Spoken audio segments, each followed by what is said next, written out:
Welcome back to the world of tennis, presented by BNP Paribas.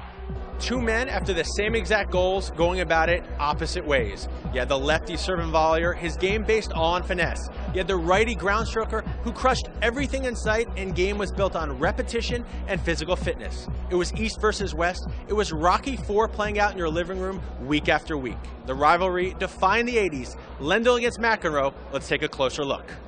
John McEnroe was a winner and a scrapper, an unbelievable and undeniable talent, nicknamed Super Brat. A left-hander with all the strokes, he never felt a need to stroke anyone else's ego. It was this high over there, a perfect ace.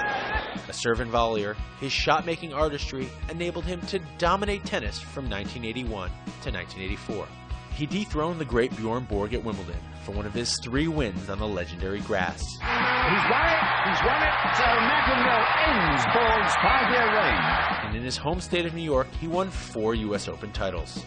It was his world, and we were all just along for the ride. McEnroe fires his racket to the ground. Love him or loathe him, you watched him.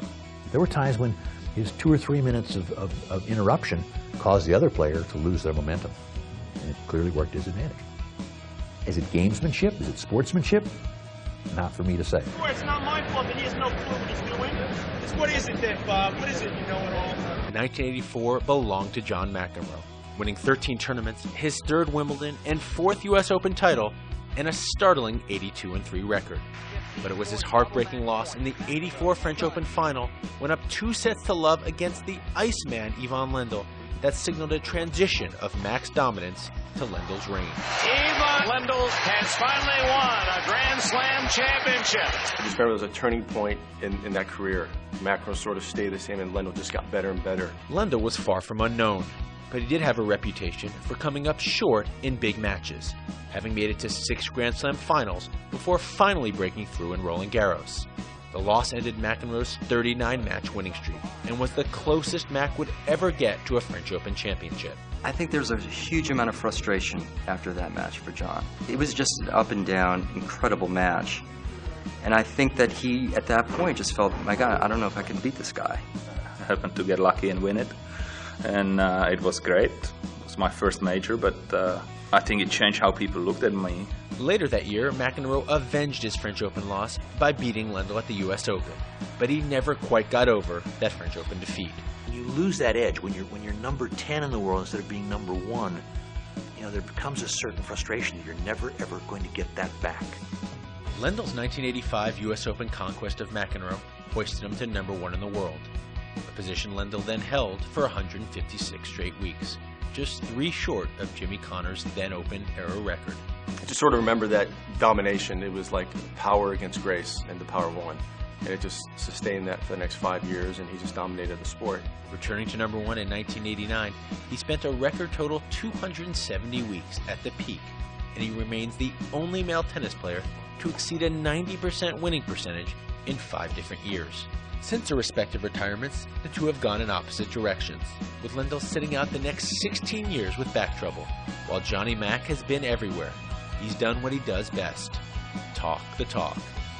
As a tennis broadcaster, and even a brief stint as a late-night talk show host, the entertainer and the intimidator, a rivalry that will live on as one of the best. The Lendl-McEnroe rivalry was defined by John McEnroe making Ivan Lendl come up with backhand pass time in and time again. It created an adaptation of one of the greatest backhands of all time. And that's a perfect segue to this week's Ivan Lendl tennis tip, the secrets of a great backhand. Tennis Tips from Ivan Lendl is brought to you by the Champions Academy, where greatness happens. To me, a tennis match is like a puzzle made up of different shots. You need to work on all the pieces of the puzzle in order to control the point, which is the key to the game. Only then can you let the pieces gel together and complete the puzzle to win the match. Hi, I'm Ivan Lendl, and today we're going to work on different backhand shots. For a backhand, you can use 2 kinds of shots. You can hit topspin or you can hit a slice. Topspin is more aggressive shot. Slice is mostly a defensive shot. Whenever possible, the weight should be on the front foot at impact. You can control the point a lot easier if you hit the ball deep and heavy with topspin. Of course, you have to be able to hit it cross court and down the line as well. You want it to go cross court, you follow a little across your body. You want it to go down the line, you follow more down the line. As far as placement goes, is to keep it deep. When you drop the ball short on the service line, the opponent can hurt you. It's very unlikely he's going to hurt you consistently from a deep ball. Tennis Tips from Yvonne Lendl is brought to you by the Champions Academy, where greatness happens. For more information, visit champacademy.com.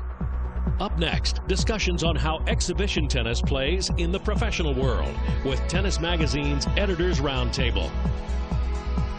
The World of Tennis, presented by BNP Paribas, is brought to you by BNP Paribas, the bank for a changing world. Wilson, #1 in tennis. Tennis Magazine. Get exclusive coverage online at tennis.com. Yvonne Lendl's Champions Academy. For more information, visit champacademy.com. And by the BNP Paribas Showdown. 4 legends, 2 epic rivalries, 1 night of tennis. Tickets on sale September 27th.